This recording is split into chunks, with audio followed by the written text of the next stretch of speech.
Jungle. Audio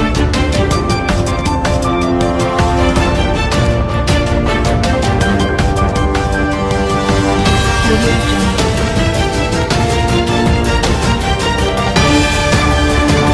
Hyderabad నగరంలో ఈ పక్క నుంచి వెళ్తున్న మెట్రో మీరు అందరూ చూస్తున్నారు.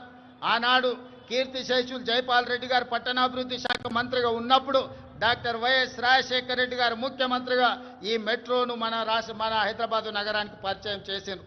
ఆనాడు దేశంలోనే 2వ స్థానంలో ఉండే ఈ 12-13 ఏళ్ళు మెట్రో విస్తరించకపోవడం వల్ల 9వ స్థానానికి హైదరాబాదు నగరం పడిపోయింది. అందుకే ముఖ్యమంత్రిగా బాధ్యతలు చేపట్టిన వెంబడే విస్తరిస్తున్న నగరానికి మెట్రోని విస్తరించాలి, పేదలకు అందుబాటులోకి తీసుకురావాలని ఈరోజు మెట్రోని పూర్తి స్థాయిలో విస్తరించడం ద్వారా ప్రతి ఒక్కరికి మెట్రోని అందుబాటులోకి తీసుకురావాలనే ప్రయత్నం చేస్తున్నాం. తొందరలోనే మెట్రో విస్తరణ పనులను కూడా ప్రారంభించుకోబోతున్నామని మీకు అందరికీ చాలా సంతోషంతో తెలియజేస్తున్నాను మిత్రులారా.